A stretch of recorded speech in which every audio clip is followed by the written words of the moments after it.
ये देखिए हम लोग कंस्टेंट रिलेशन पे ये 3 क्वेश्चन हम लिए हैं, ठीक है।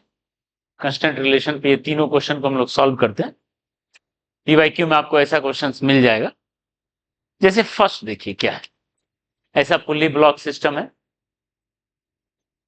इस टॉप पुल्ली का वेलोसिटी है v, तो आपको निकालना है इसका ब्लॉक का क्या वेलोसिटी। अगर टॉप चल का पुल्ली का वेलोसिटी v है तो इसका क्या वेलोसिटी होगा वो निकालना है। और एक ही लॉजिक काम करता है जो कि ऑलरेडी बता चुके हैं कि अगर पुल्ली का एक एंड फिक्स्ड हो तो दूसरा एंड डबल स्पीड से जाता है। मतलब ये पुल्ली है, ये एंड को अगर हमने रोक कर रखा है, इसको फिक्स कर दिया है, अगर ये चल रहा है 1 सेंटीमीटर पर सेकेंड से तो ये चलेगा, ये एंड चलेगा 2 सेंटीमीटर पर सेकेंड से, और इसको हम लोग प्रूफ कर चुके हैं, ठीक है। ये 2 सेंटीमीटर पर सेकेंड से चलेगा, तभी लेंथ ऑफ रोप कांस्टेंट रह पाएगा। तो दूसरे को उसके डबल से चलना पड़ेगा, पुल्ली से, पुल्ली के डबल से। तो चलिए इसको अप्लाई करते हैं। ये v से चल रहा है, ये एंड फिक्स है, तो इसका ये एंड डबल से चलेगा 2v से, ठीक है। अब इसका ये एंड फिक्स है, तो ये एंड किससे चलेगा, 4v से, ये एंड। अब इसका भी ये एंड फिक्स है, तो ये किससे चलेगा, 8v से। आ गया आंसर। मतलब अगर इसका v है तो इसका 8v होगा, अगर इसका एक्सीलरेशन a रहता तो इसका एक्सीलरेशन 8a होगा। That's it। बहुत आसान है, आराम से बन गया। चलिए नेक्स्ट क्वेश्चन। नेक्स्ट क्वेश्चन में क्या कॉन्सेप्ट लगता है कि अगर इस एंड का, एक एंड का v1 वेलोसिटी है, एक एंड का v2 है, इसका होगा v1 प्लस v2 बाई 2। इसी प्रिंसिपल पे काम करता है ये, ठीक है, क्योंकि रोप का लेंथ को कांस्टेंट रखना है, v1 प्लस v2 बाई 2। तो देखिए क्या होगा, पहले हम क्या कर रहे हैं, ये दोनों चल रहा है तो पहले इसका निकाल देते हैं। तो चलिए 6 नीचे है, 2 ऊपर है, और ये वेलोसिटी है, साइन के साथ लिखना है।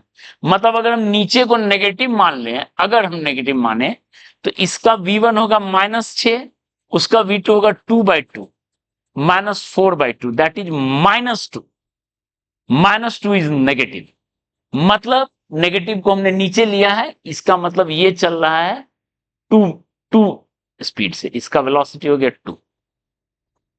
नेगेटिव आया, नेगेटिव हमने नीचे माना, ठीक। तो इसका देख लेते हैं, नेगेटिव नीचे, ऊपर पॉजिटिव, तो चलो इसमें लगाते हैं इसका क्या वेलोसिटी। तो 1 v1 1 पॉजिटिव, 7 पॉजिटिव बाई 2, 8/2, 8/2 हो गया 4 पॉजिटिव। पॉजिटिव मतलब ऊपर, वो 4 से चल रहा है ऊपर, ये 2 से चल रहा है नीचे। अब बताओ इस पुल्ली का एक एंड 4 से ऊपर, 2 से नीचे, इसका होगा ये v1 मान लेते, इसको v1 मान ले, इसमें -2 कर देंगे, v2/2, 2/2, 1, और 1 हो पॉजिटिव, 1 है पॉजिटिव, पॉजिटिव हमने ऊपर माना, यानी इसका वेलोसिटी होगा 1 मीटर पर सेकेंड, ठीक है। तो इसका कॉन्सेप्ट ये है, ओके। नेक्स्ट तो पीवाईक्यू का क्वेश्चन है। ऐसा क्वेश्चन पीवाईक्यू में भी आता है, मिल जाएगा जेई मेन में,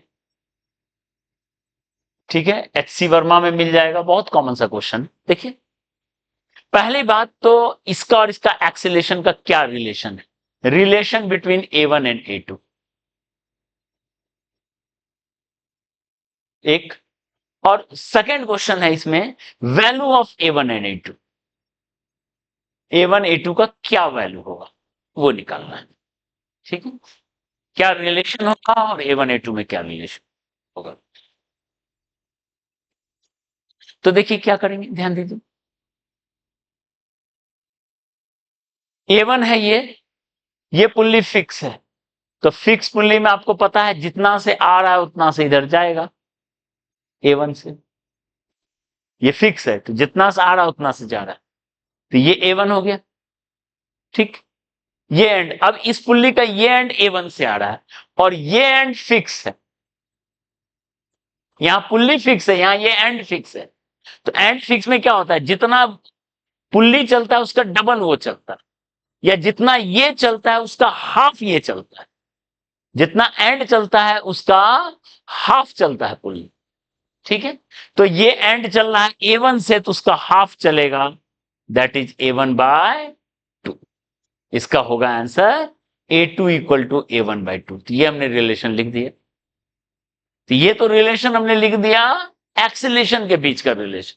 लेकिन अगर पूछ रहे हैं वो वैल्यू है कितना, तो वैल्यू निकालने के लिए तो आपको हम न्यूटन्स लॉ लिखना पड़ेगा। इससे पहले तो न्यूटन्स लॉ नहीं है, ये कंस्टेंट रिलेशन से निकला है। इसमें न्यूटन लॉ नहीं लगाए हैं, इसमें लगाए हैं कि रोप का लेंथ कांस्टेंट होगा तो ये कंडीशन को फुलफिल करेगा। ठीक है, तो अब हमको लिखना है कि A1 A2 का वैल्यू, तो न्यूटन्स लॉ कैसे लिखेंगे, फोर्स लिखिए। तो फोर्स यहां लिख दिया T, यहां T, यहां T, जान रहे हैं पुल्ली में ऐसा होता है, यहां भी T, पुल्ली में दोनों तरफ सेम है, एक रोप में सेम है T, ये T तो यहां भी T, एक पुल्ली में दोनों तरफ सेम है। ठीक है, और पुल्ली में हम लोग जानते हैं यहां होता है 2T, दोनों तरफ जो है ऐड हो जाता है, तो यहां पर हो गया 2T, तो यहां भी हो गया 2T। ठीक है, तो सारा टेंशन लिखा गया, यहां पे लग रहा है T और यहां लग रहा है 2T, टेंशन अलग अलग हो गया।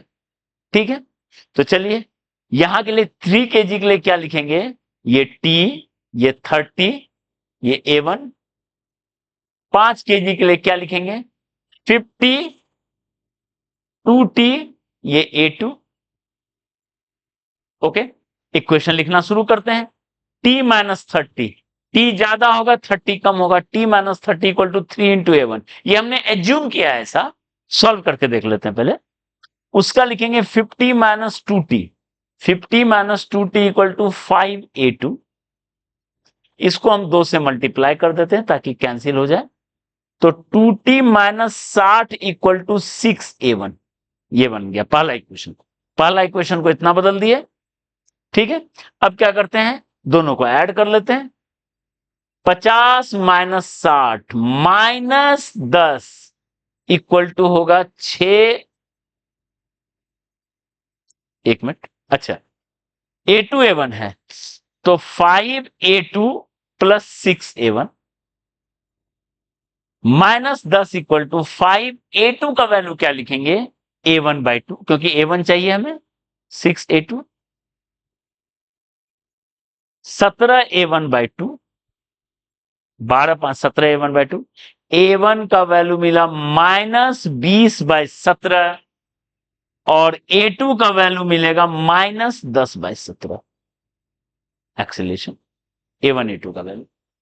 लेकिन सवाल ये है कि ये नेगेटिव तो आज तक कभी एक्सीलरेशन आता नहीं था, तो न्यूटन्स लॉ में अगर नेगेटिव एक्सीलरेशन आ गया, गिवन कि वो फ्रिक्शन का प्रॉब्लम नहीं है, ठीक है, फ्रिक्शन का प्रॉब्लम नहीं होना चाहिए, स्मूथ सरफेस है या फ्रिक्शन नहीं है, न्यूटन लॉ में अगर एक्सीलरेशन नेगेटिव आ गया, क्योंकि ये सब आप एज्यूम करके बना रहे हो कि ये ऊपर चल रहा है ये नीचे चल रहा है, कोई जरूरी नहीं है। हम लोग ये नहीं बोल सकते कि 5 kg हैवी है तो वो नीचे ही जाएगा, क्योंकि वो सिंपल सिस्टम होता था, ये कॉम्प्लिकेटेड सिस्टम है। इसमें 5 kg देखिए, 5 kg का हमने A2 माना नीचे और वो आ गया नेगेटिव, इसका मतलब हो गया 5 kg ऊपर जा रहा है, वही एक्सीलरेशन से। जब भी न्यूटन्स लॉ में एक्सीलरेशन नेगेटिव आ जाए, इसका ये मतलब हुआ कि वही एक्सीलरेशन से उल्टा है, सेम एक्सीलरेशन से उल्टा चल रहा है वो। मतलब अगर हम डायग्राम बनाएं, देखिए